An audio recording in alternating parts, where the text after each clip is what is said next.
Welcome back, everyone, to the Push the Needle podcast. This one is going to be a really great episode. I have one of my closest friends here, Mercedes, over here. She's one of the biggest inspirations for this podcast, so I'm really glad to be able to have you on here, Mercedes. Thank you for coming in. That was so sweet. I almost teared up. I am honored to be on before Cade. Yeah. That's kind of crazy.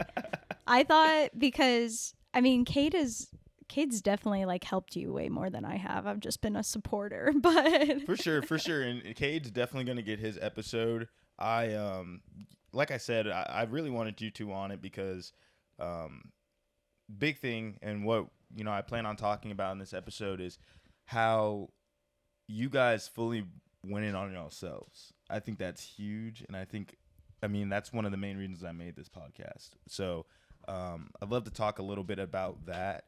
Another thing I like to talk about is, what you're doing, of course. Mm-hmm. What, tell everybody what you're currently doing. I know that you're, doing hair and you're painting, but, I want to hear it more in depth from your side, of course. I am all over the place right now. Like I have a 9 to 5. I work 4 days a week, 10-hour days. Like I hit 40 hours, but I am a hairstylist at Tangerine Salon in Frisco. Shout out Tangerine. Hey. I love you people. I work with a bunch of chicks, so that's pretty interesting. Considering how we became friends, like that was like I'm the only girl on both sides of my family. So even though other girls will be like, oh, it's a red flag if she only has guy friends, that's truly what I had in college.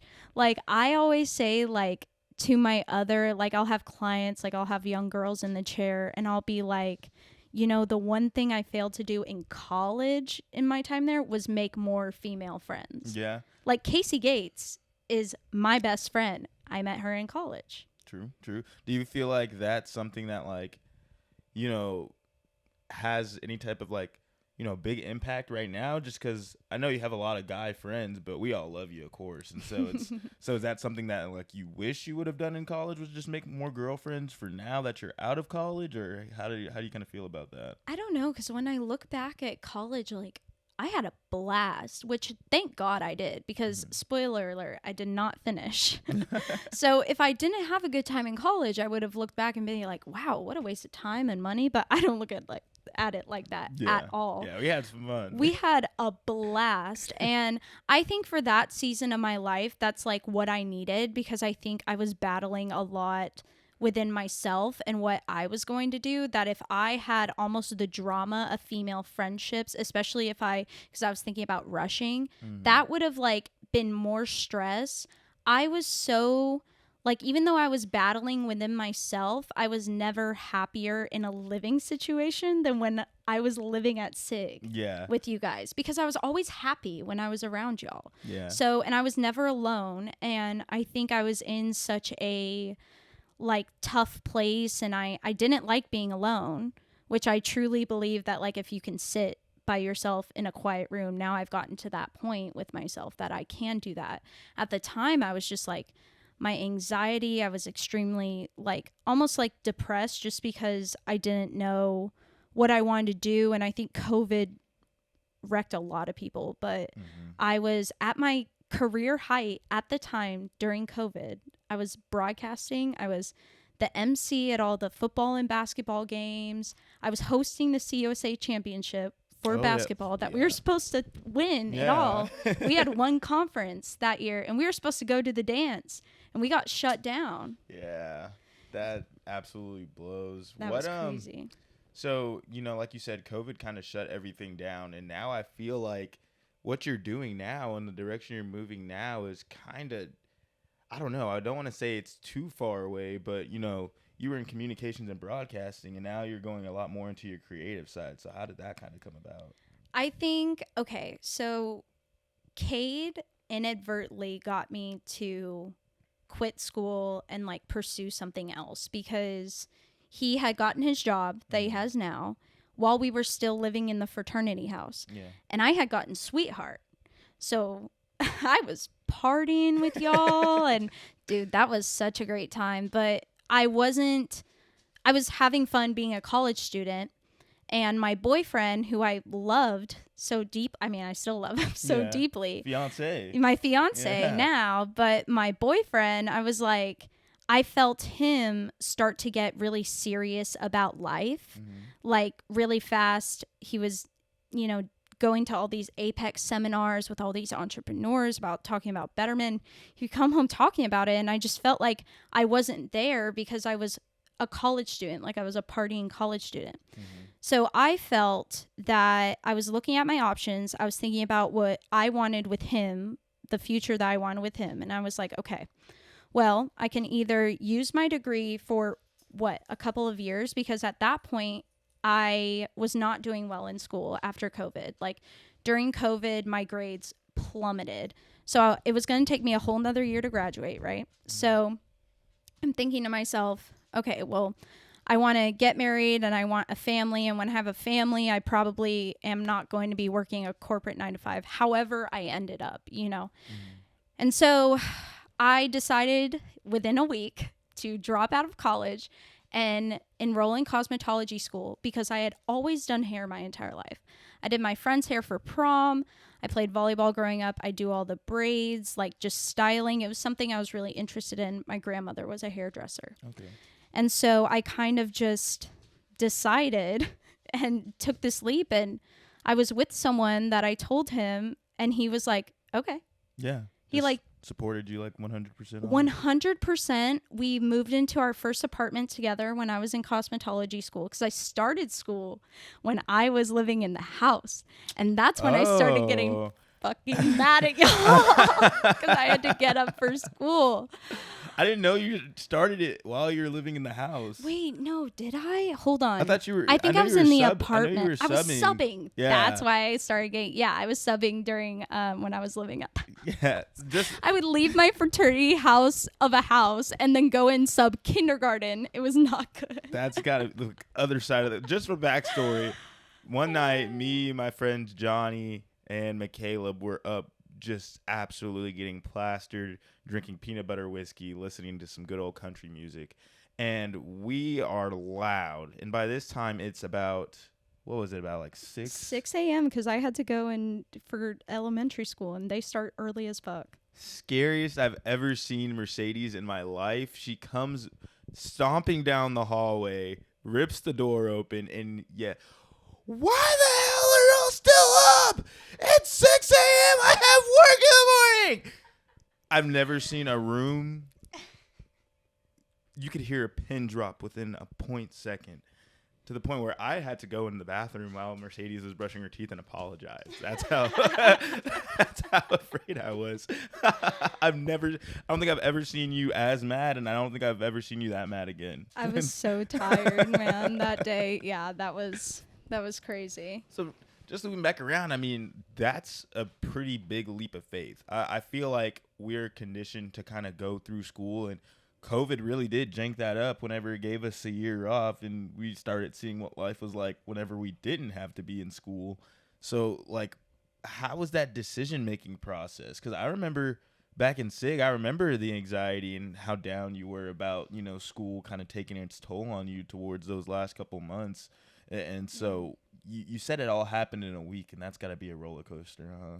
Yeah, it was, because when you and I had talked, so during COVID, when sports shut down, sports was like my whole entire career plan. Mm-hmm. And I was seeing cardboard cutouts in the stands. I'm like, holy fuck, this is never going to go back to normal. So I think I panicked too. And this was before I dated Cade, and during COVID, I was not in the best relationship either. Mm-hmm. And so that was taking its toll on me. I was uprooted. I was dating this guy that was from a different state. And I'm dumb and 19. And so I'm like, I'm going with you, and then I got stuck there for 3 months away from everything I knew. Yeah. My whole family. It was terrible. But I didn't know that. I literally, in my mental health, would cry every day and still think it was fine. Yeah. My parents would call me, and I'm like, I'm having a great time. And I was miserable. Mm-hmm. And so I came back me and that guy ended things very fast after that. I moved into a house with 3 of my guy friends, and It's like a new girl situation. it was a new girl situation. That's my second favorite place I've ever lived. I loved living with those guys. They were so like just like brothers to me. Yeah. Like they were protective, they were truthful with me. There was like I mean, it's the same thing as y'all. Like that's how I feel with y'all. That's what I really really love about my relationship with y'all and all of my guy friends. And so what was the question? Oh, so leap of faith. Oh, okay, yeah. What So you're thinking? I had changed my major to literature because I was going to study abroad in Birmingham, England for a whole year. Oh. I was in the process. That sounds cool. It was sounds pretty badass. Jaden, I really wanted to go, and I was like, I think I was waiting on like my student visa or something. Like I was in the process of going, and that was when I started dating Cade. And I told him when I started dating him, because he's like, I like really, really, I mean, I'd always been into him.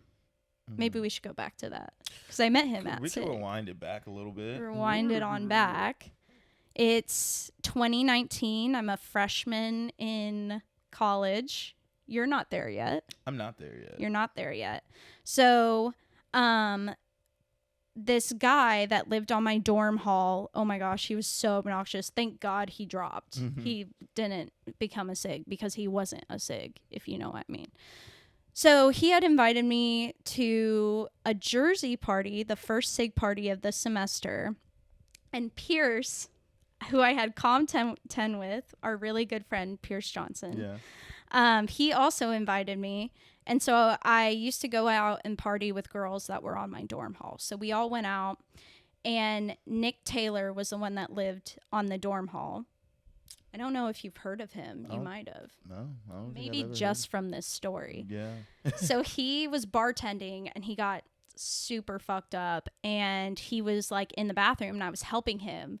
And I lock eyes with a 19-year-old Cade Harvey. That's fresh, baby-faced Cade. Yeah. Looking like a real Texan. Yeah.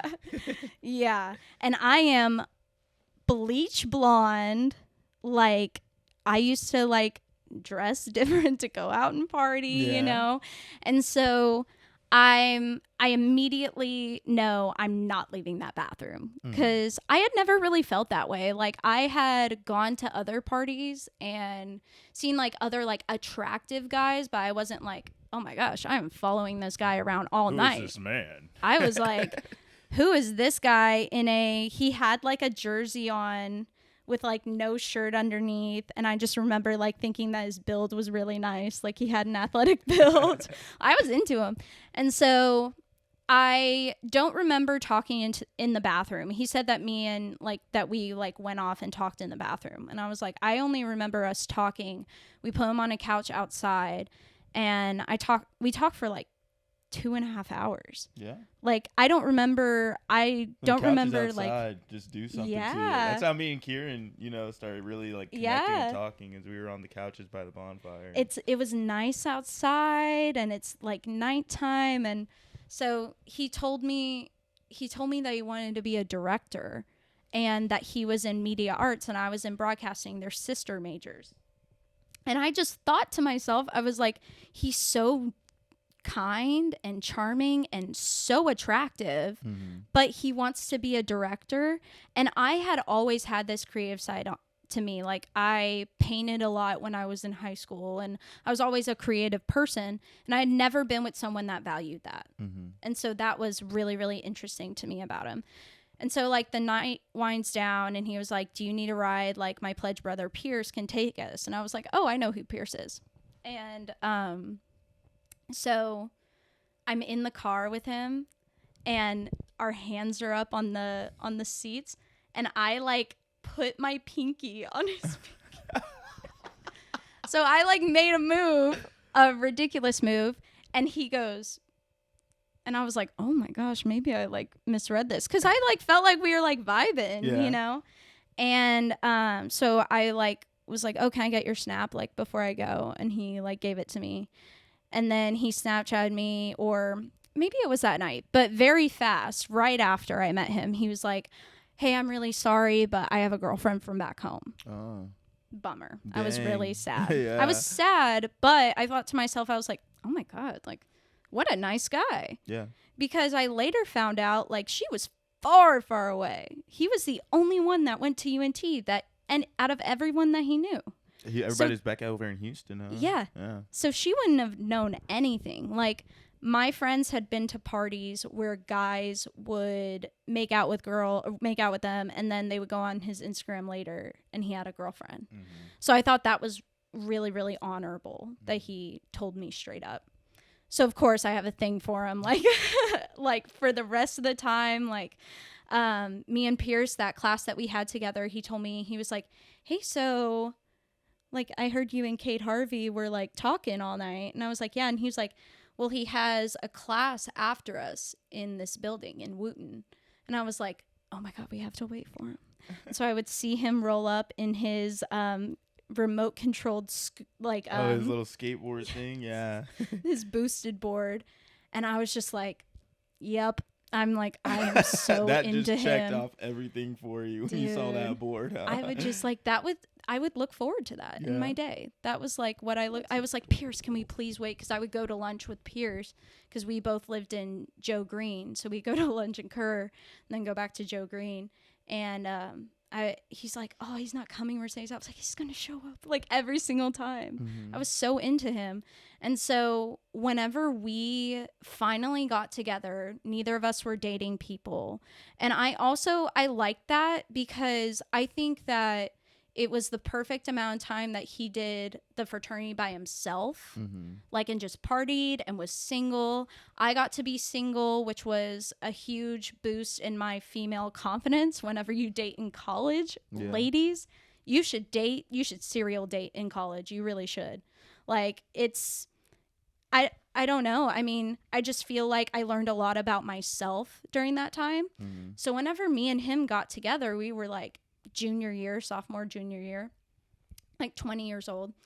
And then we got to experience it together, like the frat together. Yeah. And that was a freaking blast because I had fun when I was single, but me and him, we have the best time together. There's no one else I'd rather hang out with in the world than Kate Harvey. That's your best friend. My best friend.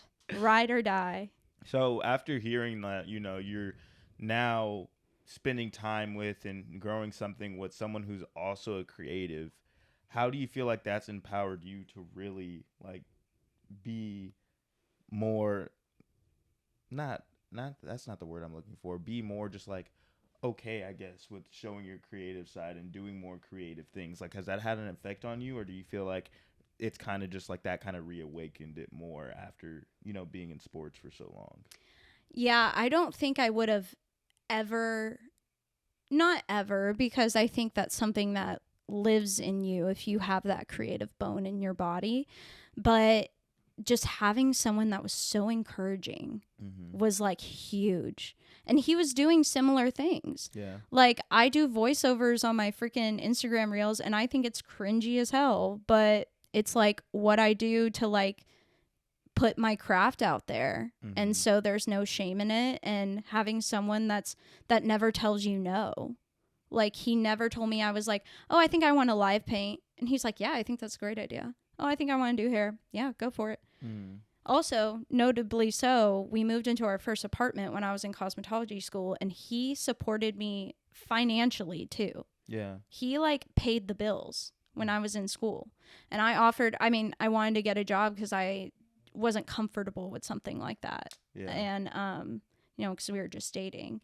And, but he was like, but I want to see you on the weekends. So if this is what I got to do, like, that's, and I don't think there's a better situation you can ask for from someone being supportive like that. It's kind of crazy to me. I think that, with Kieran, she's a creative soul too. She loves photography. I feel like Kieran, I always say, like, people have certain, like, they have that eye. They have that creative bone is like a lot stronger in some people than it is for others. Like how last week when Cade was helping me edit my episode, we were picking between like a visual and an intro song, and we both picked two different ones, but his worked a lot better for the show than mine did. And I was like, okay, like that's to show how much, how much you are more creative on this side of things than I am. And so being with Kieran has really allowed me to stop focusing on things like how much money something can necessarily make me. It's really gone into a sense of how you could, because you can make money from anything. You just have to be, for sure. You just have to, work for it just like ever. But you can make money from doing anything, and so that's what allowed me to start really opening up and wondering, okay, what can I do that's creative that I know I would love doing forever. First, it was music, and I still really want to work on music, but I love this podcast way more. Like, this is something I could see myself doing every single day. And so now whenever I'm at her place and, she's working on her photography stuff and I can sit there and work on my podcast stuff, it just, I don't know. There's that synergy there where it's just like, I feel like I never would have been able to do this without having someone like that. And Kieran is, again, just so supportive. Anytime I'm just like, oh, I want to do this, she's just like, okay. Like, and then if it doesn't work out, she'll be like, yeah, I don't know. Like, tell you the truth. I didn't want to tell you. And I was like, no, well, I appreciate you for like at least gassing me up for that point. But no, just being able to have that person there that's willing you, especially whenever you're dealing with things like anxiety, where it's just like you're constantly questioning yourself. If things hit a rough point, you don't know if it's the right way to go, and you just need somebody to be like, to help you double down on it and be like, hey, look, like, here you go, like, it's all good, you can still do it. I feel like Cade, just knowing him for as long as I have too, I feel like anytime I've ever wanted to do anything, Cade is just like, all right, like, here's how you do it. Like, he's the first one who's willing to give that extra hand and help you out. And, even whenever he's got a shit ton of things on his plate. Yeah. Why he's like that is because he's a dreamer. Yeah. He's the biggest dreamer I've ever met in my life. Mm-hmm. That's like one of the things I love about him. He struggles. He needs someone that's going to he's the visionary, and he needs someone that's going to make it happen. Mm-hmm. But, going back to what you said, that's so like, I'm so happy for you. 'Cause that's so special to have. That's like, I definitely know what you mean, because Cade will be writing or working on scripts or whatever, and I'll be like painting and I'll be working on a piece, and I'll like walk away from it, and I'm like, I fucking hate this. Like, I was like, why do I do this for a living? Like, this sucks.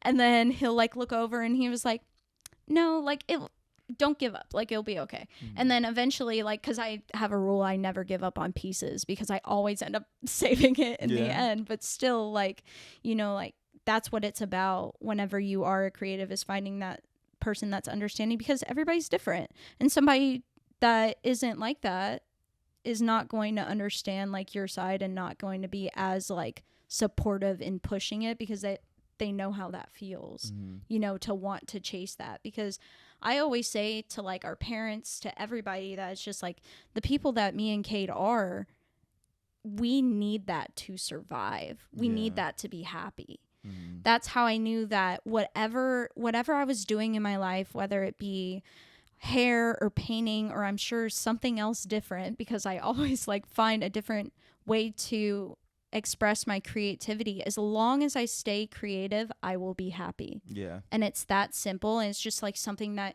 you have to chase, and you need that support. And like you said, like, you can make money from anything these days. You just need discipline. Yeah. You have to keep posting. You have to make a good page. You have to make everything look aesthetically pleasing, because that's a huge part of it. Yeah. It's like anything else. You just got to work for it. Mm-hmm. So how do you feel, I understand Cade is such a huge pillar of support for you as you're, continually expressing your creative outlets. Do you have anyone else who you feel like you can really lean on in that sense? Or, is it kind of just, power couple, you and Cade tag team in this thing? Or, I guess a better question would be, was there anyone who you felt like was trying to stifle you from it? You know, trying to stop you in your pursuit. Stop me. No? No. I mean, I think when I like quit school and did hair, my parents were not surprised. Yeah. And by that time I was financially independent. So I didn't ask them, or the only person I told was Cade.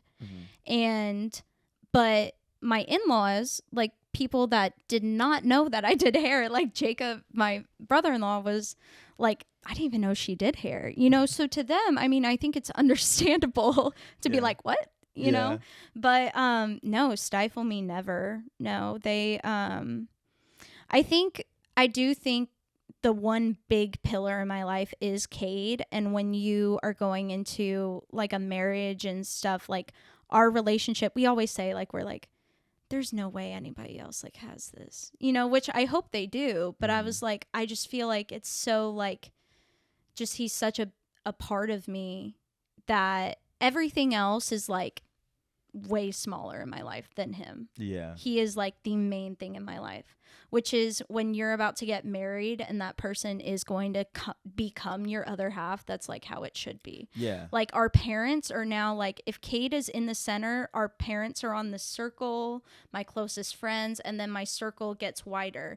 And as those layers unravel, the less I give a fuck about what people think. Yeah. He is the main person that I give a fuck what people think. And then come the parents and the family and the friends, and then the strangers. Like, come on now. Like, you think I don't go on and read my YouTube comments from my Made Her Watch episodes? Some of them are cool though. Like when we did Rambo, some of those were cool. Okay. Which I will say, that has become our new favorite thing to do. You and Kieran one time should finish off a bottle of wine and then get on the podcast equipment and just like talk, because me and Cade have filmed some like drunk podcasts and they're hilarious. We just like make each other laugh the entire time. Yeah, that's what I've been I told Kieran today. I want to start doing this thing now. Wherever I cook, just get a bottle of wine and just like have that and kind of that's like, what I be a thing. I wanted to get Kieran on the podcast, not on the podcast yet. I'm saving her episode for like a more special episode to introduce her. I kind of want to like Valentine's Day. Leaving. Maybe that would be a good one. Maybe that would be a good one. I was just I like leaving little breadcrumbs and trails. I keep saying Kieran. It's like Jamie on Joe Rogan. You know? You finally see his face, you're like, oh shit. No fucking way. But yeah, no, I definitely want to get her on here. I feel like it'd just be hilarious. I tried getting her to record some stuff with me while we were like watching Adventure Time, and Kieran's like, she's very, what's the word? She's very shy. Like at first, like whenever it comes to like newer things, she's very like tiptoey around it. Where else I'm like, come on, like bring your ass over here, you know. And so I think that it'll take a bottle of wine to get her a little used to it. It will. Yeah, it'll be great. That's so funny because like I think we got all of our alcohol thing out of our system whenever we were like younger, but still like it's amazing what like one glass of wine will do to like loosen your nerves. Like around other people, it's so weird because I meet strangers every day, but it's because I kind of have to. Yeah, it's your job. Yeah. So it's like I'm the comfortable one in this setting that I come to every day.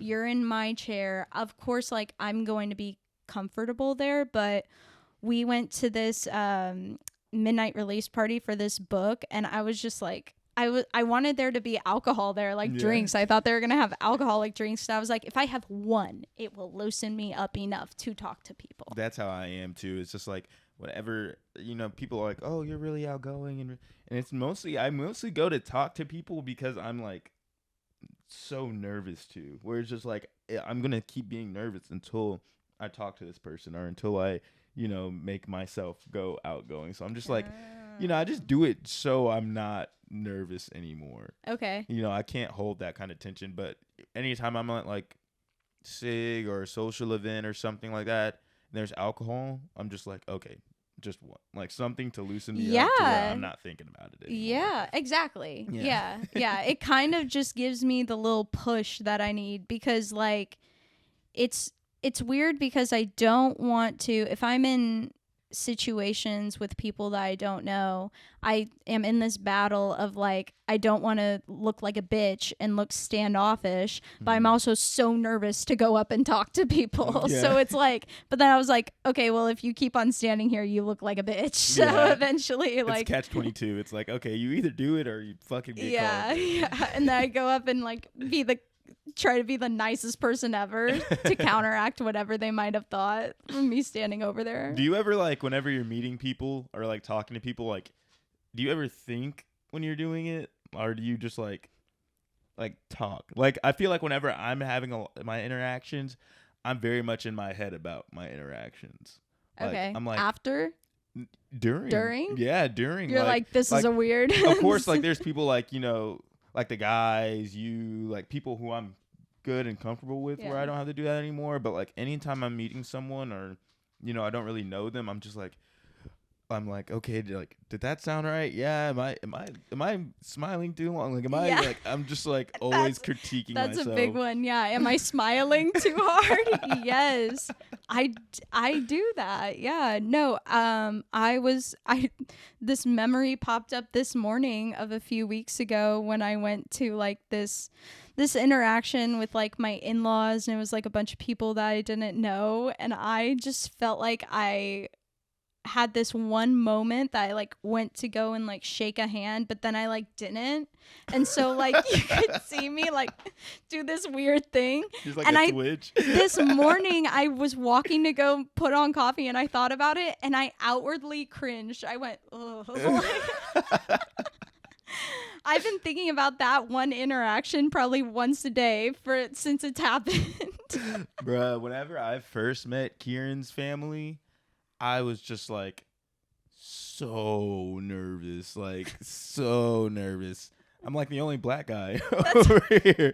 And so I'm just like terrified to meet new people. And thankfully where's my controller at?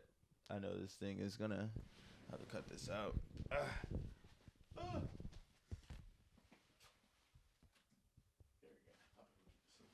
got my thing plugged into my PlayStation, so I need it. Yeah. Technical difficulties. Anyways. Oh my gosh. Kay just texted me and said, "Have you heard about Stanley Cups having lead in them?" No.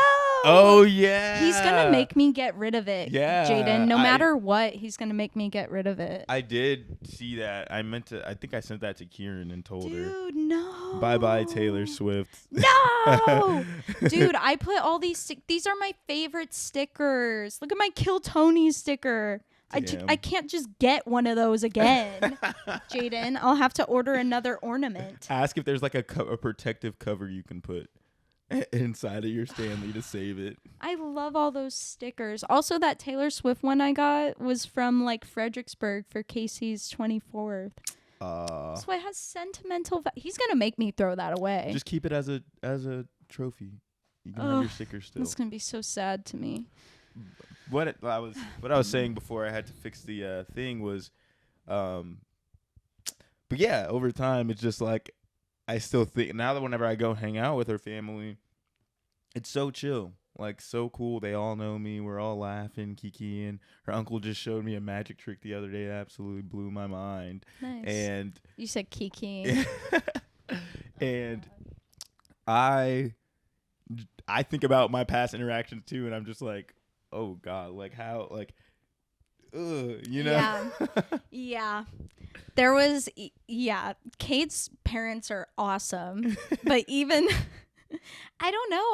I think I knew deep down that this was it for me. So I was like, okay, I cannot fuck this up. That's how it is. I was so, like, growing up, I always got along with my boyfriend's families, no matter what. You know, like, I was always, like, I wanted to be the one that was the standard, you know what I mean? Yeah. And so when I met Cade's parents, because I had also never dated someone that was out of town, I don't know why I, like, kind of always thought I would just end up with someone in my town, because a lot of people did. And even where Cade grew up, a lot of people did that too. And But it was so awesome having the experience of like him taking me home for the first time, because we started dating we started talking in December of 2020, and then started dating like officially that January. And so he told me, he was like, I'm not going to take you home until like the summer, because he had a bad experience taking someone home prior. I think we know what that was. If you know, you know. If you know, you know. But so yeah, he was like, I'm going to wait until the summer. February rolls around and Jacob's in the playoffs to go to state in basketball. I remember that. And so like less than a month after he told me that, he was taking me home. And I met everyone. It was a whirlwind. My in-laws have a lot of friends, and especially because Jacob was on that playoff run, I met a lot of people at games.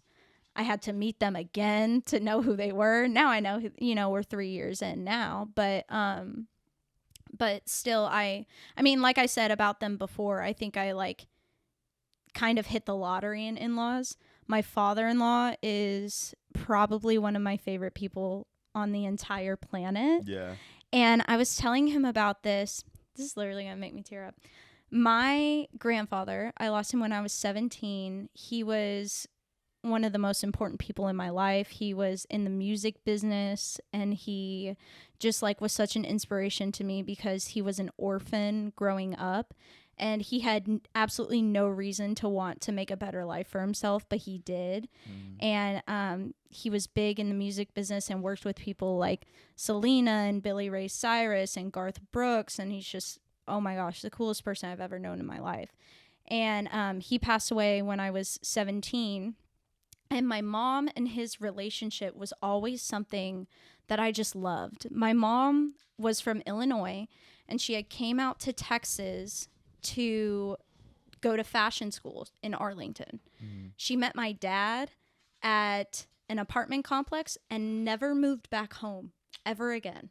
Oh, wow. My in-law, or my in-laws, my grandparents, her parents, don't really come out here and visit much. They didn't when we were kids, so I imagine they never came out whenever my parents were younger. And so they were like my mom's family. They lived here. They, oh my gosh, never missed a school function, never missed a volleyball game. Like, my grandparents here are my rock, and my grandmother's still alive and kicking, and she's oh my God, spitfire. She's crazy. I love that woman. But so that was something I always valued in my life and that I looked up to, and I can honestly say that I have that, and it's so special. That's good. I mean, it sounds like, this relationship has really been able to bring out just like great things in you. And especially I know we used to talk a lot, and from the times that we used to talk about whenever you were down and whenever life was kicking your butt, compared to now, I mean, it's completely like 100, like a 180, Yeah, thank God. And so as far as that, with the dreams that you have, the creative outlets that you would like to explore, what does the future look like for you? Or at least, not saying like, oh, what do you want to do with your future? But where would you like to, walk? Well, so we're moving to Austin this year. Congratulations. Because we get married in May. So we're hoping to use the election year in our advantage to buy a house, not in Austin, because that's so expensive, and everybody's like, oh, not in the city. I was like, no, I'm talking about like 20 minutes outside the city in a little town that we can get a nice new house. Pflugerville probably has some houses open. We've been looking there. Kyle's a little too far south than I want to be. Ideally, I would want to be like northeast, because my in-laws are in Houston. My parents are in Dallas, so we would be closer to both. Yeah. But either way, we're gonna start making some movies. Yeah. Yeah. Yeah. So what does that look like? I know that that's what you had put in your form, as you had mentioned it, that, you're dating you're about to marry a director, and that you also want to be able to kind of assist in that place. So, I mean, how do you want to be able to collaborate with Kate as far as being able to create this, making all these movies and everything like that. I'll leave his dream to his episode, but without like spilling the deets for that one. Mhm. I think how me and Cade operate is when he writes, I read his stories and I just kind of like, I don't think there would ever be a time where we co-write something together, Mhm. because I think for our relationship that's just kind of not the dynamic. But within the production company there's enough other powerful players at play there that Yeah. that I can write with like Scott or with Braden, Mhm. and I love them and I love working with them, because especially, not that I would ever think they would count me out because I'm a girl, Yeah. but I don't feel like they see me as just like Cade's wife. Like I think they see me as like a person that wants to be a part of it. Yeah, and they actually like really value your opinion and Yeah. actually value the time that you're spending and helping them and everything like that. Yeah, so Okay. I've been writing some stuff because that's what I wanted to do in literature, was write books, and that's still what I would like to do, and then have them turn one of my books into a movie. Dang, that'd be fire. That would be fire. So, and I want to write that. I want to help write the screenplay for that. And then other than that, I mean, on Cade's projects, just doing like costume and hair and makeup, just being a creative director, like what the characters look like. Mhm. Because in terms of writing, I just think that has to be projects that aren't his projects. Yeah. I think how we operate the best is whenever it's kind of like me supporting his ideas and him supporting mine. And I think maybe eventually that'll change. It's just kind of like where we're at right now. Yeah. Yeah. Can you go a little bit more in depth about, the dynamic and just like how, I guess the question I want to know is how do you feel a dynamic should be necessarily? Like how is y'all's dynamic something that people can take away from and try to kind of figure out for themselves? Like creatively? Yeah.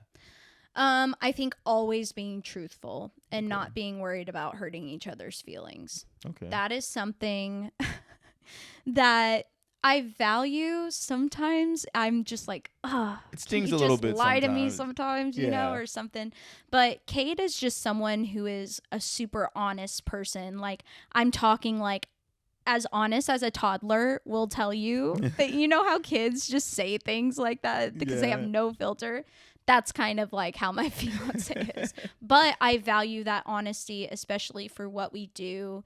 And just never being like, we always said, like, if I was going to read a script from his, I wasn't ever going to hold back on what I thought, because that won't make him better, Mm-hmm. and vice versa. Yeah. If I read to him like this prologue for this book that I'm thinking about writing, and he was like, I don't think you would do this, and I was like, yeah, but I'm doing that because of this, and it having those like back and forth debate discussions, it's not like we're fighting, Mhm. we're being that person for each other. That's what we need. Yeah. So it's also a little hard sometimes, because creative things, I think like creative people are emotional about their craft. Yeah, because it's a piece of them. Yeah. So So it's like sometimes you have to separate, especially you don't have to do this with everybody. Like if a stranger freaking was like, oh, that sucks, I'm going to be like, fuck you. But if Cade was like, oh, that sucks, I'd be like, oh, why? Why do you think so? yeah, Be like, because do you really think you actually that? really value Yeah. Kate's opinion. Yeah, exactly.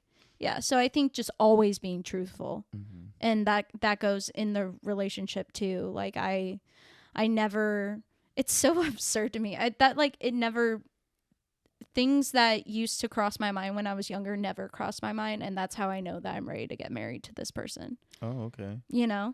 That's what's up. Because I'm like, I never even think about it. It's like almost laughable to me. I'm like, that's pretty funny.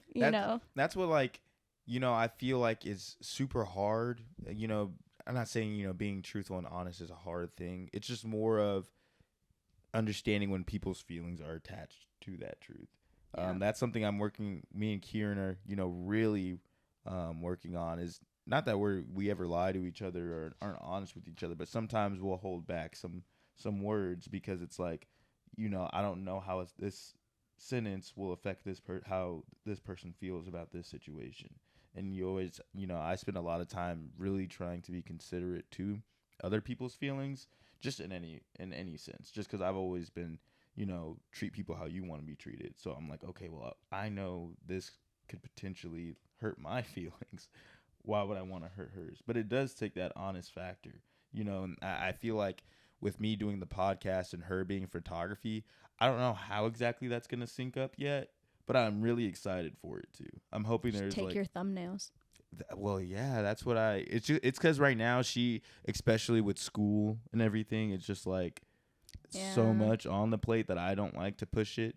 But I really want her to have some type of like, not influence, but some type of, I want to be able to help her with her photography, and I want her to be able to help me with my podcast. And, just figuring out our dynamic is a big thing going on. Because, like I said, I used to not really be into, doing anything creatively until we started dating. Whenever I saw like her passion that goes into her photography, and, from her, I feel like she really needed, someone like me who's willing to encourage her and willing to, tell her like, yo, like you can do whatever you want to with your photography. She always used to judge it. She used to, she didn't like taking pictures of people. Like now she loves taking pictures of people now, and just seeing her growth since we've been dating. I don't know. I wish I could have like a timeline, and kind of like be able to see like, oh, this is whenever you grew and did this, or this is whenever we did this. And that'd be pretty cool to have. Like, I just always look at pictures on my phone and I'm like, oh my God, we look so young. I'm like, do you remember when we were like living in that tiny room and we had just gotten our puppy and we were just like, we were still like figuring things out. And that's why I was going to say is that, I mean, we got to this point like after like, I mean, we've never been fighting people. Like we don't ever like fight. Like I think we're a little too, Cade isn't as emotional as I am. Mm-hmm. And so he like shuts that down immediately. And I like unfortunately admit that I can like let my emotions kind of get the best of me and stuff. But it's definitely, we've struggled to find a middle ground there. Mm-hmm. Because as much as we are a lot alike, I think up here we're a lot alike, but here we're not. Mm-hmm. He is very like, I mean, I think how a man thinks definitely, but he doesn't have this like, I don't want to say like he doesn't have an empathetic side, but it's kind of like he's not very in touch with his emotions. I think more than a average guy is. Yeah. Like he's very like here. So I've had to teach him how to like say things nicer, because even though you tell the truth, there's a nice way to do everything. Yeah. And so I think I've been able to pull him in on this side. And then also like something that has been super beneficial to me is him kind of like, calming down my bleeding heart. For what I do and for how much I put my craft out there, whether it's in a podcast or my art or something, if I was as emotional as I grew up in a very emotional household, I would not be able to do it. Mm-hmm. He has definitely like reined me in. So it's not that it's easy and it sounds really easy. It's like, oh, just tell the truth to each other. Yeah. But it's like, it's taken a lot of work to learn how to talk to each other, because we're so different in how we respond to things completely. So in moments where it was like, kind of that struggle to, have those communications or find that middle ground, how were you kind of able to ground yourself? Because I feel like there's, while Cade has been able to have that influence and, calm your heart and kind of lower that emotional turmoil, I feel like it takes a lot of self, awareness and self, hey, like, okay, I need to put myself in another frame of mind. So how do you feel like having that has gotten you, what kind of thoughts were you having whenever you would have to, try to help find that middle ground too? I feel like I used to spiral a lot. Like I still spiral a little bit. I don't know if this is like, but like when I'm a girl, so it's like when I hormone, that's when that's the only time when I spiral now. But I used to spiral a lot. And actually I'm a big reader now, mostly fiction.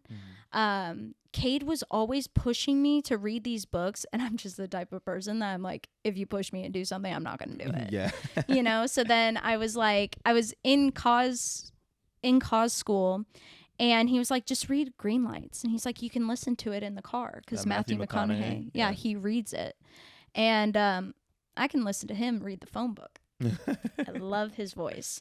And his book was pretty life-changing to me. I need to finish it. I've started and I have not finished it. Yeah. Because talk about, you know, someone who threw it all out there and went all in, and just a positive person. I felt like I do recommend listening to it because he like, these are his stories, so he's adding the inflection to his voice. I felt like he was in the passenger seat talking to me, and he would say something and it would just click. Literally, green light. He goes like that because it's about like recognizing a red light and a yellow light. Like when I was in school, I was having such a hard time in school because girls are bitches, and I was not having a great time. And I just kept on telling myself, I was like, this is like a red yellow light for me right now. And I was like, when it turns green, I'm fucking taking off. Yeah. And I did, and I worked hard, and now I'm like at probably the highest rated salon in the DFW area in Frisco. Over in the Star. In the like, Star. That's crazy. We do the Dallas Cowboys cheerleaders hair. Like, come on, green light. Let's go. Let's go. But you have to recognize them, and you can't be stuck in your red light that you miss the green light. You know what I mean? Life-changing book for me. Then to follow up, Jordan Peterson, because that kind of like got me out of this like emotional state. It fired me up to like be more positive in my life. Jordan Peterson, fantastic, just intellectual man. He's a clinical psychologist that got big by just posting on like Reddit boards. Yeah. And he grew this ginormous following, and now he has so many of the highest rated podcasts and books and 12 Rules for Life by Jordan Peterson. That was one that Cade bought me a copy, and he wrote in there, he was like, I hope this like influences your life as much as it did mine. And I was pretty impressed because I read that as an adult, and he read that in high school. Yeah. I think it's absolutely wild. Like, you know, just having that conversation with Carson a couple weeks ago, it's just like people who are able to have that kind of thing click in high school, you can really tell how it like affects you going forward in life. And the fact that you have somebody who's also so willing to share that with you is huge. Instead of just holding that to himself, and you know, because some people hold it to themselves and be like, "Oh, I'm better." You know, I'm better than most people because I know this information. My bad. I didn't mean to cut you off. No, you're totally fine. I just thought that was like, wow, like I wish I would have had a book like that in high school. You know? Yeah, because it really did. It simplified everything, and I was like, okay, yeah, that makes sense. And Cade is just, man, he is a different beast, man. His drive is crazy, and he doesn't, you're right, he doesn't hold things to himself. He wants to share things with people because this is a person that was, one, raised correctly. Like, just in the book, him and his brother, amazing people, so successful in their own rights. Cade is just this, like, anomaly of a person. I can't even describe it. And he just, like, has almost like no baggage. Like, he almost doesn't have any like toxic traits. I feel like when people are maybe insecure in their growth, they get greedy with the information. And then they're like, okay, nobody else can have it because like I have to be the only one to survive or to strive. And Cade's kind of like so just comfortable in himself that he can share those things with people because he knows that he's going to be successful. There's never been, I don't think anybody knows him and has any doubt that he will be successful in whatever he does. Because that's just the guy that he is. I really, that's what, you know, why he's another person who's been able to inspire me with his dream is, the thing is, I can see it. You know, I feel like things are like I've always said whenever you can see it happen and like it's extremely vivid, it's meant for you. You just have to go get it. And the fact that I can see him doing this and it actually worked, like, it's just like, that's a no-brainer. It's going to work. Yeah, there's no way it can't. he's just too good. Yeah. Literally, he's too good of like, he's so talented. And babe, you're gonna watch this and be like, oh my gosh. She's Like, gassing yeah, oh you my over god.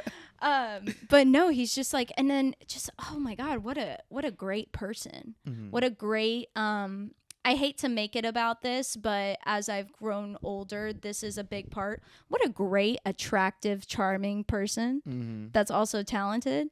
I was like, some people only get by with just the first two things, Yeah. you know, without the talent. You have to like kind of, he has the talent. I was like, you are the most marketable videographer I have ever met in my life. Are you kidding? Like these, like all these like women, like older women that own these like, Oh yeah. you know, I'm like, hey babe, you should like, you Put know, on some of the charm. come Put on some of the on, Harvey you charm, know? Cade. Come on. I'm not insecure. Come on now. So I guess a really good question I have for you is, okay, you have someone who you can hold on that pedestal and hit, and that, I mean, it's there. Like we know Cade. So how does it feel being standing next to that person? You know, like, was there any moments of, you know, any type of insecurity from your own thoughts? Because I know Cade is the type of person who's going to bring you up and hold you there with him. But, I mean, not to use the word compete, because it's not a competition with the two of you guys. But, you know, just, me personally, like, whenever I get in situations where there's people near me who are held in such high regard, I can't help but look at myself and be like, I don't want to get caught behind, or I want to be on the same level as that person. And I try to find healthy ways to think about it. I think my first relationship that I had where it actually was my friend Christian, who I used to work with. You know, he was the guy over at Phone Sites doing his thing, and it made it look so easy. And at first, I had a very negative relationship with how I thought of it. And not just like, oh, F this guy, but just like, oh man, like he's getting all these good leads. He knows this stuff already. And, you know, my boss at the time was very much not actively trying to get me there. It was very much, I felt like it was like he was making it way more competitive than it really needed to be. In a sense, it was also my survival, because I didn't know how long I was going to be there. Yeah. And so then I grew to, you know, really appreciate Christian, and we became like this unstoppable duo who was able to really do some damage there before it fell apart. But what, like, you know, just that, how do you feel like that's kind of affected you and your thoughts and having to change? Yeah, I think because I definitely used to think that way. I'm a very competitive person by nature, and I still struggle with that. Yeah. I will say, I can't say exactly what aspect of my life I struggle with that, but there's one that I can think of that I really, really do struggle still. And sometimes I get down on myself and I worry if I'll ever get past that, because it's a really hard situation for me. But I think in terms of whenever you start comparing yourself to others, that's kind of when you start, if you're running a race, you can't fucking look behind you, because then it slows you down. True. You know, I think having that competitiveness is good, but when you start to like compare yourself, you're not doing yourself any favors, because hold on, I'm sorry, I was trying to think of No, you're good. what we were talking about. It was, I was talking about like how being able to hold yourself, you know, your own self mentally on the same pedestal. Oh, yeah. Yeah. Because I think like looking inwardly is the hardest thing that we have to do. But I'm like kind of, because I did kind of feel that way about Cade. Not in a sense that I was like, oh my gosh, why is he so, you know, It was kind of like I had to look at myself and I was like, okay, well, obviously if I want that, I need to do something to be able to feel that success within myself, because I would look at other people's success and I would be like, I felt like I couldn't be happy for people, you know, and that's a really sad thing to say out loud. Yeah. But now I'm like at the point in my life where I can say that, and I know that that was so wrong. But it was like almost anybody in my life would like have a win, and I was so down on myself that I was like, I don't know why, I just couldn't do it. But then I knew that was because I was just not doing anything that I was happy with myself about. Mm-hmm. I had no goals. Like, even though I was having a great time in the fraternity house, it's like I said, it's all a great time, but for different reasons. I had no idea what I was going to do, and all these other people had it figured out. My boyfriend had it figured out. So it was kind of hard not to get a little jealous of that. But when I like got into hair and I like knew I was good at it, there was nothing stopping me. Yeah. And like that's where that competitiveness kicked in. And like, not to say, because when you get out of school, if you want a good job somewhere, basically not a supercuts, you have to go through apprenticeships, right? So I get the apprenticeship at Tangerine in Frisco. There's another girl who is now one of my best friends, and it could have not ended up that way. Yeah. If we were toxic people, we would have tried to tear each other down that entire time. But from the first class, I knew I was confident in my talent. I didn't feel that I had to tear this girl down that was going to be my coworker, that ended up being my biggest pillar of support whenever I was going into that stage of my life into my career. I was like, I can't tear this person down because she's right here with me. Yeah. So being able to recognize that, and especially with girls, it's really easy just to try to tear people down to get ahead. But you have to be confident in your own abilities and have faith in yourself. Because if you try to reach out and trip people, that means that you're not fast enough. Yeah. You know what I mean? That's that's hard. Yeah. That's hard. I definitely feel like, it was a lot of the same thing with me. Like, a huge thing I've been working on over the course of years has been my self-confidence. Just because the first thing I ever truly fell in love with that I thought I could be good at was basketball, but I just didn't. The only person who really supported me, people who really supported me in basketball, was my mom and dad. Like my friends, my old friends who in high school, most of them weren't really my friends. Any chance they took, they got digs at me, and there's a difference between competitive digs and there's a difference between getting punched just because you dunk on someone in a fucking on a toy rim, and so it's just like I never really had those true friends until I started hanging out with Brendan and Chris and Logan and all my friends from back home, Nikki 10, everyone else who I was able to really just be myself. And so that's what kind of got me in those first steps of really truly understanding I can be myself. Sig played a huge part in that too, because it was kind of just like there's just everyone there's your brother. Everyone there loves you. Like I became vice president, and I had the respect of that without needing to be some hard ass who took everything seriously. Going into work, my confidence was pretty low just because I had just decided, okay, I have to take a break from school. Like I literally can't pay for the fast food. I needed to take a break financially.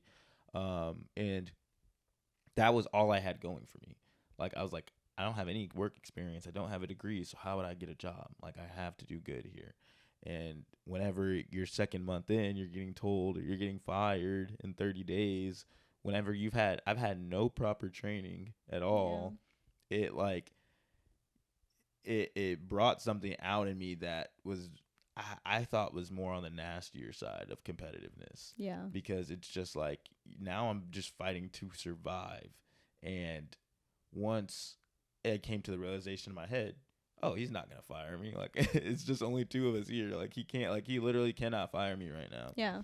So I stopped caring. I was just like, I'll just do what I can to be good at my job. I'll push the needle every day. If I don't make a sale today, that's actually how I made the name, was because that's what I have to tell myself. It's just like, just go in, push the needle. If you don't get a sale today, if you're moving towards a sale tomorrow, then, that's ultimately like the goal here. And Christian was really huge in helping make sure like because our office, he was in the office, like closed door, and I was out in the open. And so he would hear my calls through the wall, and like I would go in right after, and I'd be down on myself, and he would just tell me like, no, dude, like it's okay, like it's sales, like whatever, the whole spiels. And that's whenever I understood, okay, this guy is the only person, Zach and Blake always helped me. Cade was always right across the hall if I needed to, talk to him. But Christian was really the only one who I could really like be in the battle with. Yeah, because he was in it with you. Exactly. Yeah. And so that's when I switched from my head of like, okay, like I don't need to compete with this guy. Like, it's good competition. Like we help, like iron sharpens iron, Yeah. But exactly. I don't need to, compete with him. So anytime I figured out a trick, I would, like I learned this and that, and let him know. Yeah. Or if I was reading a book that helped me, like, close a bunch of sales, then I would, hey, I just read this book. Like, I don't know if you read it, but if you want to check it out, it's been helping me a lot. And over time, that's helped my confidence just, being able to go up and become like a really good salesman. It was just like, okay, now how can I do this and use this in any other aspect of my life? Yeah. How can I take this lesson I learned about competitiveness and not needing to get ahead of people necessarily, but run my own race and be able to bring people with me? Yeah. And that's the biggest thing with this podcast and why I want it to do well. I'm trying to figure out how to make it a little bit more casual because I want to be able to bring people like Derek and Tay or, kind of just have more conversation style things without it being serious. But, that's the goal ultimately, is to bring people with me. And so that way they can, or at least inspire them or motivate them to be able to go after their dream and want to do what they want to do. Because, I mean, life is honestly, I'm literally struggling, unemployed, like looking for a job, but life has never been better. Yeah.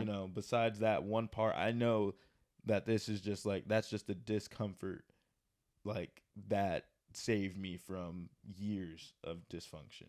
Yeah. Just so once I find a job, it's going to be like, oh, we're back in this thing, you know? And so I think that's huge. And being able to take that competitive streak and put it towards an actual burning fire over trying to,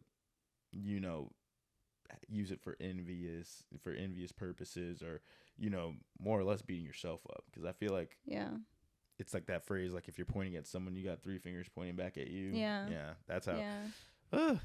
Well, and that's how, like I said, with me and Lauren, like you said, iron sharpens iron. Like and especially for chicks, like chicks, like girls will not like another girl that walks into the room just because she feels like she's prettier than her. She will be a bitch to her for that very reason. Yeah. Like it's and I think that's where like instinct and I think things that are written in our DNA come into play, because men, like if you look at a primal instinct in like, let's say like dogs,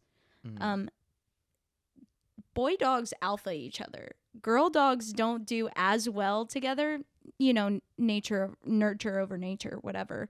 I think they could coexist, but they don't work well together because they can't alpha each other. And I think that's very real in how girls work and why like girls will say like girl friendships are kind of like come and go. Like I have like a few that I've had forever, and it's especially for chicks, it's really special to find that one person. And so my girl Lauren, that we went through the apprenticeship together, like it would have been really easy for us to like trip each other up and made it miserable the entire way, but we just chose not to, because it's like if you want to be a positive person, a positive influence, like you just have to care about how you come off to other people. Sometimes I can't believe like how proud people are of being rude people. It is crazy to me. I was like, you're proud of that?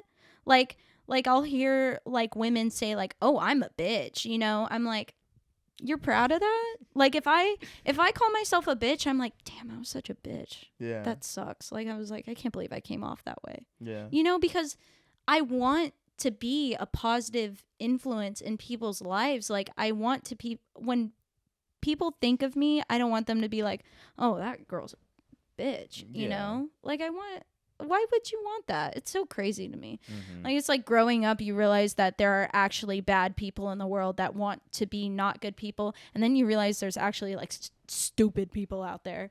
You're like, oh my God, this person's actually dumb. It's crazy. Just gleefully ignorant. There's not much you can do about it. It's crazy. Yeah. Especially when you meet so many people every day like I do. Yeah. You just run across a lot of walks of life. Yeah. It's crazy. There are some people out there who are really just like, I think one of the worst people who I can't stand somebody who doesn't want to help themselves. Yeah. Like, yeah. I can't, like, and I know that's something, it's because I want to help them too. Yeah. But it's just like that's just one thing that gets to me, is because it's just like, why would you want to be in this situation? Like, what do you find out of it? That's what got me to be a psychology major, because, you know, I was just like, okay, I want to help people. I want to help work them through problems and issues.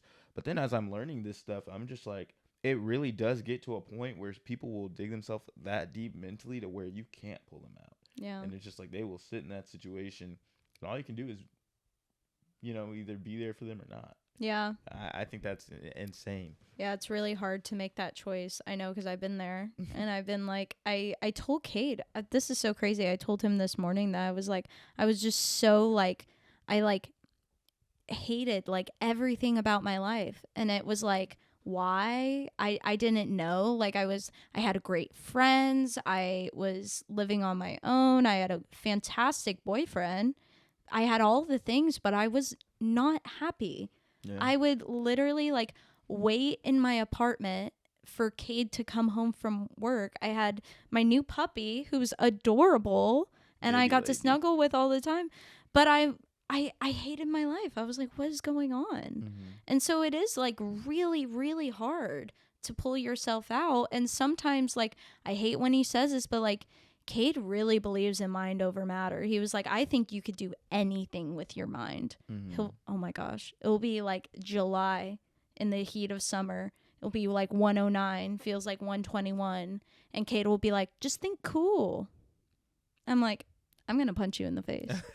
I'm sweating my ass off.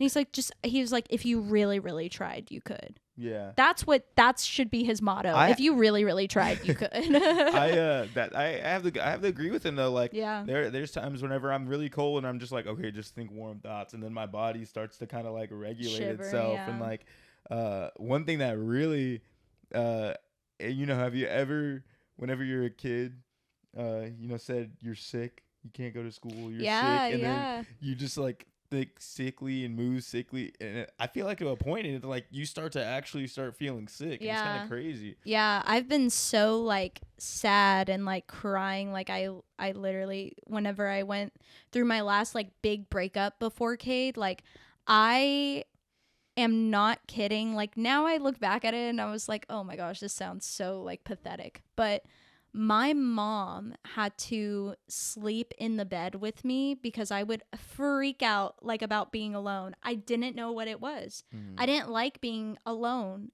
in a room by myself.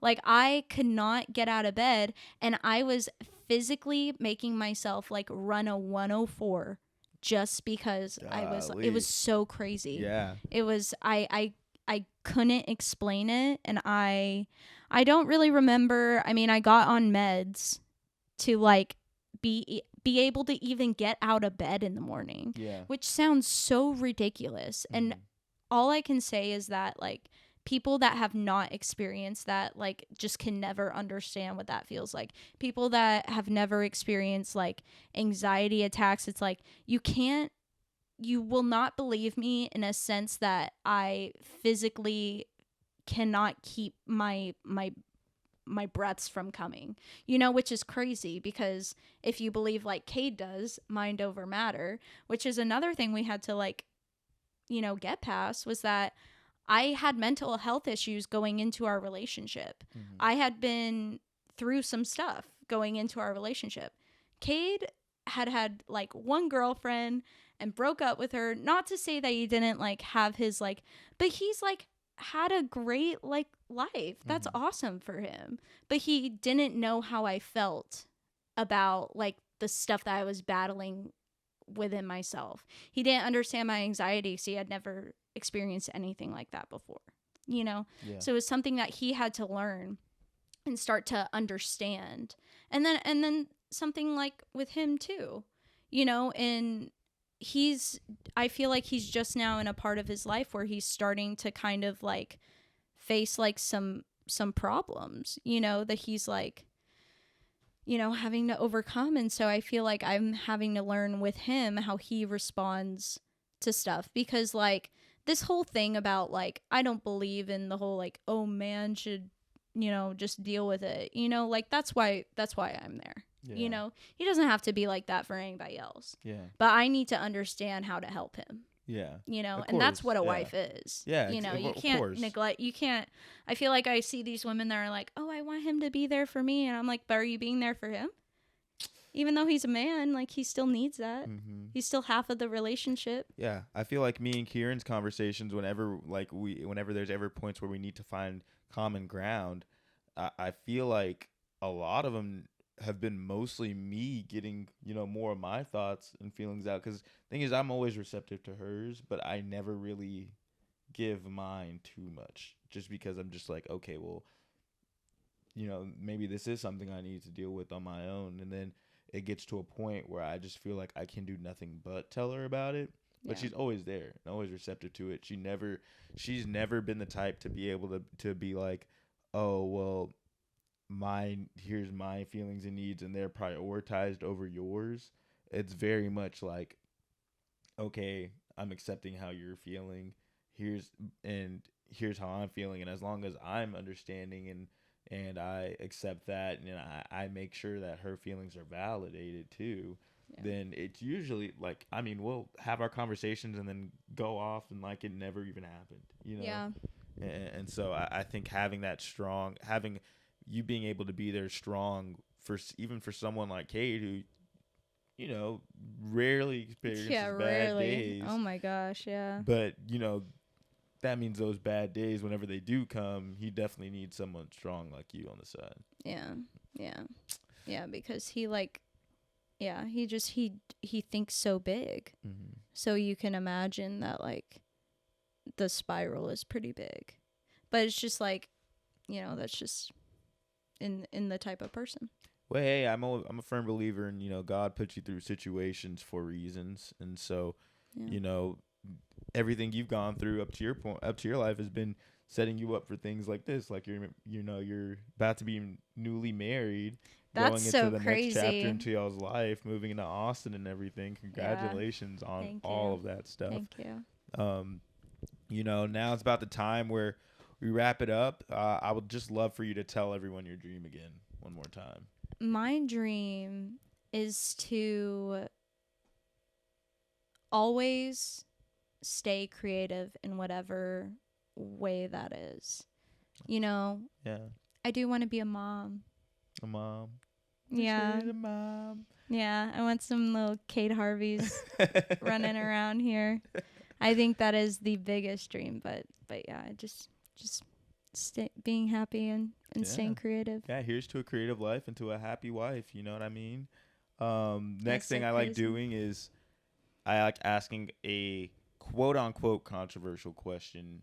I stay away from politics, so don't worry about that. Okay, cool. But it's just more of getting just a quick question to get insight more about your personality. But if Taylor Swift did not exist, I know I'm putting you in so Taylor Swift did not exist, who would be your next go-to musician?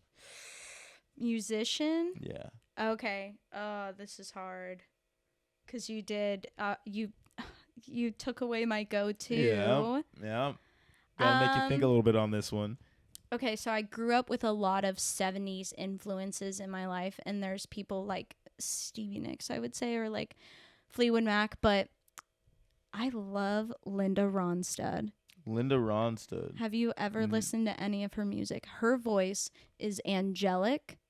I love a groovy tune, and she is one of the spearheads in the folk rock country genre. So Glenn Frey and Don Henley from the Eagles Yeah. were in her band. Really? And they were forming the Eagles, Oh, and shit. they had Desperado written, and she cut it for the first time, and then they did it over her, and that's how the Eagles basically got started, was with her band. Wow. I She, did not know that. oh my gosh, what a talented, I think they're doing a biopic, and Selena Gomez is playing her. Really? She looks just like her. Oh, It's shit, going to be okay. perfect, but Selena I'm a on the big huge screen. fan. Well, hey, look, I appreciate that answer. I did not know that the Eagles was started through this trailblazer of a woman over here. So Yeah. that's pretty cool information to get. Yeah, you should listen to some of her music. It's really good. Go play it after the episode cuts. Okay. Nice. Well, thank y'all again for listening to the Push the Needle podcast. Thank you again, Mercedes, for hopping on. Thanks for having Can't me. wait to be able to tie this all full circle with Cade's interview, but It'll be you interesting. really gave some great insight on what it is to, find your creativity, really get into it, and especially what I think people need it the most is how to have a, sustainable relationship with such a powerful dynamic like you and Cade. So I appreciate you today. Thanks for having me. Of course. Before Kate, I'm honored. Awesome, man. All right, guys, we'll see y'all next week. Make sure you like and subscribe, and thank you for watching this podcast. It means a lot to me. Y'all have a great rest of y'all's day.